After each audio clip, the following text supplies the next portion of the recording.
नमस्कार, मैं कमलेश कबीर आपका एक बार फिर स्वागत करता हूं इस नए एपिसोड में। आज के इस एपिसोड में हम बात करेंगे सदाकत आश्रम की। सदाकत आश्रम जिसकी नींव 1921 में ही, क्योंकि उस वक्त आजादी के लिए देश भर में आंदोलन चलना शुरू हो चुके थे और उस वक्त की थी मौलाना मजरूल हक और डॉक्टर राजेंद्र प्रसाद।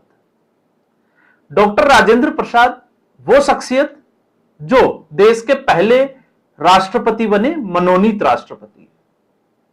और जब हम डॉक्टर राजेंद्र प्रसाद की बात करते हैं तो फिर फरवरी 1963 में 23 फरवरी को आखिरी सांस सदाकत आश्रम में ही राजेंद्र प्रसाद ने ली थी।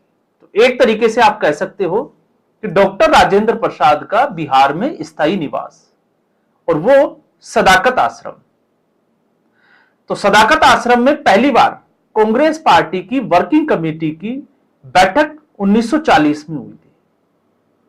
तो ये सारी जो बातें हैं वो है आजादी से पहले की। अब कल से एक बार फिर सदाकत आश्रम सुर्खियों में आ गया, क्योंकि कांग्रेस पार्टी ने अपनी सीडब्ल्यूसी की मीटिंग इस बार तय की बिहार के सदाकत आश्रम में। कारण स्पष्ट है, बिहार का चुनाव, मैसेज देना, और मैसेज किसको? वर्कर्स को मैसेज देना, क्योंकि टॉप लेवल के जितने भी जो पार्टी के नेता है वो सारे यहां पर जुटे हुए थे। तो इससे साफ तौर से कार्यकर्ताओं में उत्साह भरने का एक प्रयास, और दूसरा तेजस्वी यादव और लालू यादव को एक मैसेज देना, दबाव में लेना। क्योंकि खबर यह थी, इससे पहले आपने देखा होगा कि कांग्रेस पार्टी ने 76 सीटों की एक लिस्ट आरजेडी को सौंप दी है, क्योंकि पिछली बार 70 सीटों पर चुनाव लड़ा था कांग्रेस पार्टी ने। लेकिन तब से अब तक समीकरण क्या बदले? अगर आप 2019 के लोकसभा चुनाव को देखोगे तो 2019 के लोकसभा चुनाव में कांग्रेस पार्टी के पास लोकसभा की एक सीट थी बिहार में, और उसके बाद जो विधानसभा के चुनाव हुए उसमें कांग्रेस पार्टी ने 70 सीटों पर चुनाव लड़ा। तो 70 में से 19 सीटों का स्ट्राइक रेट रहा उसका, और इसके अलावा 43 सीटों के आसपास वो सेकंड रनर अप रही। अब सेकंड रनर अप इसलिए रही क्योंकि आरजेडी ने उन सीटों पर चुनाव नहीं लड़ा, दोनों गठबंधन का हिस्सा थी। अब 2024 के लोकसभा चुनाव को अगर हम देखते हैं तो इस बार कांग्रेस पार्टी की सीटों की संख्या है 4, 3 कांग्रेस पार्टी के और एक निर्दलीय पप्पू यादव।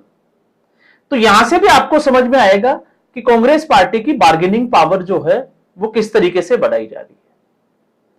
तो 63 सीट्स, जहां पर तो कांग्रेस पार्टी सीधे तौर पर दावा करती है कि पिछली बार हम जो है वो दूसरे नंबर की पार्टी थे और 19 सीटों पर हमारी जीत थी। अब इससे ज्यादा सीटें जो है वो मांगी जा रही है। तो इससे पहले बिहार में वोटर अधिकार यात्रा, और वोटर अधिकार यात्रा के बाद जो दबाव आरजेडी के ऊपर बना है, मुझे लगता है कि आरजेडी अभी उससे उभर भी नहीं पा रही है, और आरजेडी की स्थिति यह हो गई कि परिवार में ही अब टूट दिखाई देने लगी है।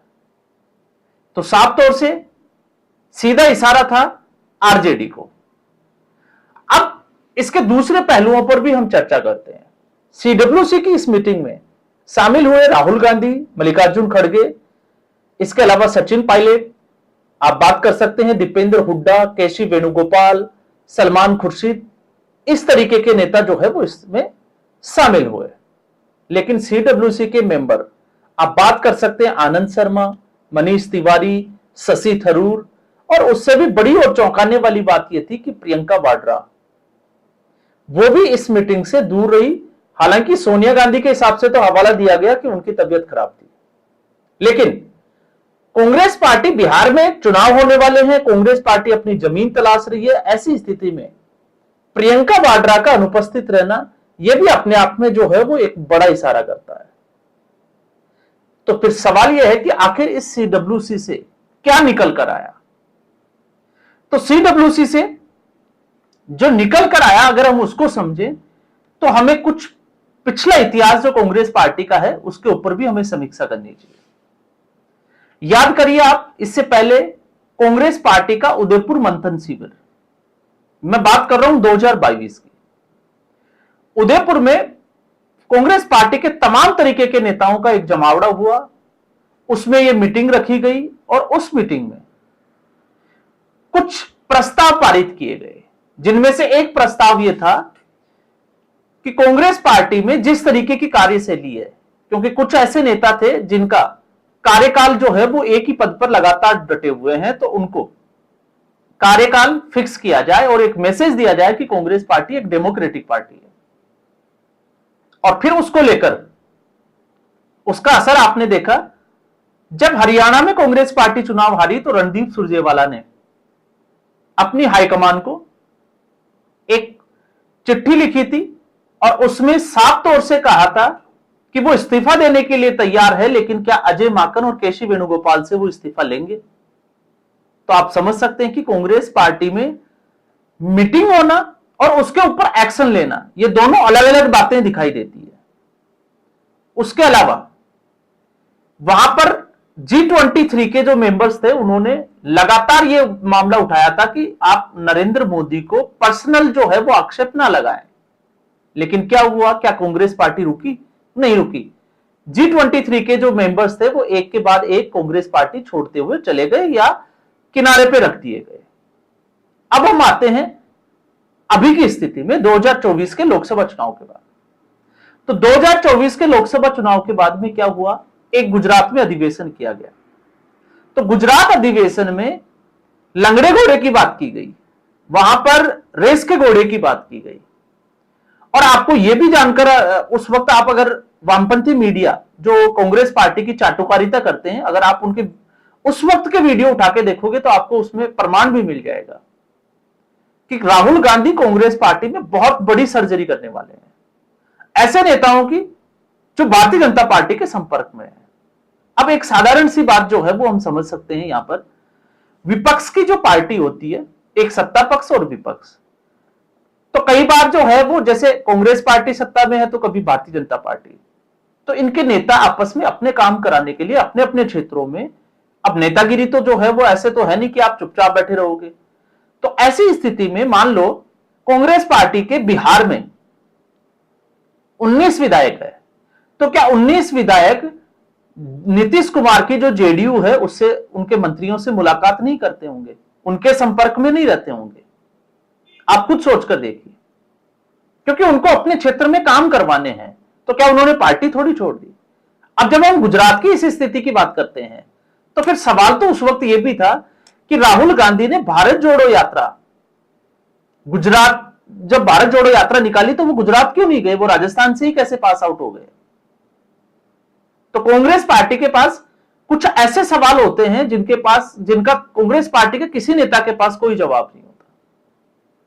तो अब सवाल यह है कि फरवरी से लेकर अब तक आप अगर देखोगे, जब दिल्ली विधानसभा का चुनाव हारे और उसके बाद में गुजरात में जो अधिवेशन हुआ, क्या कोई एक्शन लिया गया? क्या किसी पार्टी के ऐसे नेता के ऊपर कोई तलवार लटकी हो कि आप जो है वो पार्टी विरोधी गतिविधियों में शामिल थे और आपके ऊपर ये एक्शन लिया जाता है? तो आपको एक भी चेहरा नहीं मिलेगा।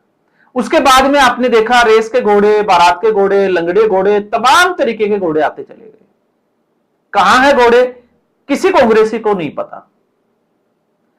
इसके अलावा जब हम बात करते हैं हरियाणा विधानसभा चुनाव की, तो हरियाणा विधानसभा चुनाव में एक फैक्ट फाइंडिंग कमेटी बनी थी और फैक्ट फाइंडिंग कमेटी को जिम्मेवारी दी गई थी कि जीतते हुए कांग्रेस पार्टी हारी क्यों। तो हम तो चुनाव प्रक्रिया से पहले से ही जो है वो कांग्रेस पार्टी पे सवाल खड़े कर रहे थे उसकी कार्यशैली को लेकर, क्योंकि हार का सबसे बड़ा कारण कुमारी सैलजा थी। जहां भूपेंद्र हुड्डा ने एक तरफा राज चलाने की कोशिश की और कुमारी सैलजा को दरकिनार किया, वहीं पर कांग्रेस पार्टी पिछड़ती चली गई। लेकिन फैक्ट फाइंडिंग कमेटी की मैं रोचक तथ्यों की बात करता हूं, हरियाणा के विधानसभा चुनाव परिणाम की इस वीडियो में हम चर्चा नहीं करेंगे। फैक्ट फाइंडिंग कमेटी के मेंबर कौन थे? अशोक गहलोत और प्रताप सिंह बाजवा। अब यहीं से जो है वो नियत पर सवाल उठने शुरू हो जाते हैं। अशोक गहलोत, जिसने कांग्रेस पार्टी को बंटागार कर दिया राजस्थान में, या मैं कहूं कि 2023 के विधानसभा चुनाव में हार का सबसे बड़ा कारण, क्यों? क्योंकि उनसे पुत्र मोह के चलते हुए कुर्सी छूट नहीं रही थी। तो हरियाणा में भी तो भूपेंद्र हुड्डा का पुत्र मोह ही तो बीच में था, दीपेंद्र हुड्डा। तो आप सोचकर देखिए, क्या ऐसे नेता जो राजस्थान में अलग बात करते हैं उनका स्टैंड अलग होता है, और फिर दूसरे राज्य में वो बहुत बड़ी बातें करते हैं। जैसे इस सीडब्ल्यूसी की मीटिंग के बाद में सचिन पायलट, उन्होंने वोट चोरी का मुद्दा उठाया। ठीक है, हम मान लेते हैं। अब यहां पर सचिन पायलट की कथनी और करनी में क्या अंतर है? सचिन पायलट जब राजस्थान में होते हैं तो वो अपनी ही सरकार के खिलाफ जो है वो धरने प्रदर्शन करते हैं, क्योंकि कांग्रेस पार्टी का रवैया सचिन पायलट को पसंद नहीं आता। 2018 का विधानसभा चुनाव कांग्रेस पार्टी की राजस्थान की जनता ने कांग्रेस पार्टी को इसलिए जिताया क्योंकि सचिन पायलट को मुख्यमंत्री के रूप में देखना चाहते थे। अब ऐसी स्थिति में अशोक गहलोत जो है वो मुख्यमंत्री बन गए और 2.5 साल का फॉर्मूला सेट किया गया। तो 2.5 साल के लिए सचिन पायलट उप मुख्यमंत्री रहे, और सच्चाई यह है कि वो चुनाव वाकई में जो है वो सचिन पायलट की बदौलत ही कांग्रेस पार्टी जीत पाई थी। लेकिन 2.5 साल के बाद में अपनी ही सरकार के खिलाफ सचिन पायलट को पैदल मार्च निकालने पड़े, धरने प्रदर्शन करने पड़े, आरोप लगाने पड़े, यहां तक कि अपने साथी विधायकों के साथ मानेसर में आकर एक होटल में अपना जो है वो सारा साजो सामान लेकर बैठे रहे, मुख्यमंत्री बनने के, एक बगावत जिसको हम कहते हैं, और बड़ी बगावत। अब जब 2023 के विधानसभा चुनाव में हम नजर डालते हैं तो वहां पर राजस्थान की जनता का नारा था कि कांग्रेस पार्टी और गहलोत की खैर नहीं और सचिन पायलट से कोई बैर नहीं। अब आप सोचकर देखिए, सचिन पायलट के प्रभावित जो क्षेत्र था, जिसमें से 45 में से जहां 42 सीटों पर कांग्रेस पार्टी 2018 में आगे थी, वो 13 से 14 सीटों पर आ जाती है। तो कांग्रेस पार्टी और सचिन पायलट की, ये मैंने इसलिए कहा है कि जो व्यक्ति राजस्थान में अपना अलग स्टैंड रखता है और दूसरे राज्य में जाता है तो फिर उसका स्टैंड बदल कैसे जाता है। और यही एक वजह है कि कांग्रेस पार्टी की मुसीबत वहीं रहती है, सिर्फ और सिर्फ नेताओं के भाषण बदलते हैं और जगह बदलती है। इसके अलावा तो यह तो हुआ सचिन पायलट का। बात की हमने फैक्ट फाइंडिंग की, तो फैक्ट फाइंडिंग कमेटी का रिजल्ट क्या निकल कर आया? तो रिजल्ट के लिए दिल्ली में 2 मीटिंग हुई और राहुल गांधी खासे नाराज थे, आपको पता है। उस वर्चुअल मीटिंग से वो वॉकआउट कर गए थे। कारण मुझे बताने की जरूरत नहीं है, लेकिन उसके बाद सवाल यह था कि कांग्रेस पार्टी इससे क्या सबक लेगी। तो कांग्रेस पार्टी ने जो सबक लिया, उस सबक का एक छोटा सा अंश मैं बताता हूं। हरियाणा में नेता प्रतिपक्ष तक फाइनल कांग्रेस पार्टी अभी तक नहीं कर पाई। आप छोड़ दीजिए जिला स्तरों पर जो है वो अध्यक्षों की नियुक्ति होगी, बूथ लेवल पे जो है वो संगठन में मजबूत किया जाएगा। अब हरियाणा में संगठन मजबूत होगा अगले विधानसभा चुनाव में, चर्चा के बाद। होगा नहीं होगा, चर्चा जरूर होगी। तो फिर बिहार की स्थिति में आप इस तरीके की बात करके, ठीक है, कार्यकर्ताओं में उत्साह भर सकते हो, आप आरजेडी के ऊपर दबाव बना सकते हो, तो फिर इस मीटिंग का मतलब क्या है? तो इस मीटिंग का एक ही मतलब निकल कर आता है, 2029 का लोकसभा चुनाव और अगला विधानसभा चुनाव, जिसमें आरजेडी की पिछलगू पार्टी लगकर जो है वो कांग्रेस पार्टी कतई नहीं चाहेगी। अपना आधार मजबूत करने का एक प्रयास किया जा रहा है। तो अगर आप, हमें यह लगे, भ्रम हो जाए कि कांग्रेस पार्टी चुनाव जीतने के लिए यहां पर जो है वो ऐसा कर रही है, नहीं। कांग्रेस पार्टी यहां पर आप देखिएगा, आरजेडी की सीटें कितनी थी पिछले चुनाव में, उससे आरजेडी को कम सीटों पर लाकर छोड़ेगी, ताकि अगले चुनावों में कांग्रेस पार्टी मजबूत रहे और आरजेडी उसके इशारों पर काम करे। और आरजेडी अपनी गलतियों की वजह से, या हम कहें कि आरजेडी अब परिवारवाद में जो है वो पिसती हुई नजर आती है, तो आरजेडी की तकलीफ वो जो है वो बढ़ती ही जा रही है। अब यहां पर केसी वेणुगोपाल के स्टेटमेंट को अगर हम देखते हैं तो केसी वेणुगोपाल ने कहा कि वो तेलंगाना मॉडल पे काम कर रहे हैं। ठीक है, आपने जो है वो रेवंत रेड्डी को बिहार में बुलाया, एक मैसेजिंग देने की बात की तेलंगाना मॉडल की, लेकिन केसी वेणुगोपाल पर तो हरियाणा विधानसभा चुनाव में भी जो है वो सवाल उठे थे टिकट वितरण को लेकर। और जब हम इस सदाकत आश्रम को राजेंद्र प्रसाद के साथ जोड़कर जब हम इसकी अच्छी बातें करते हैं, तो इस सदाकत आश्रम का एक जो है वो और दूसरा इतिहास भी रहा है। 2022 और 2023 आप उठाकर देखिएगा, इसी सदाकत आश्रम में जो है वो कांग्रेस पार्टी के नेताओं में और कार्यकर्ताओं में लात घूसे तक चले। क्यों चले? क्योंकि वहां पर कार्यकर्ताओं का यह मानना है कि सदाकत आश्रम में टिकट वितरण को लेकर धांधली सबसे ज्यादा चलती है। तो आप 2022 के और 2023 के कुछ फैक्ट्स चेक करिए। इसी सदाकत आश्रम जिसकी कांग्रेस पार्टी इतनी चर्चा कर रही है, आपको उसका इतिहास जो है वो 2 सालों में पता चल जाएगा कि आखिर इस सदाकत आश्रम में होता क्या है। और फिर आता है वोट चोरी के अलावा आरक्षण की जो सीमा है उसको बढ़ाया जाना, ईबीसी की बात करना।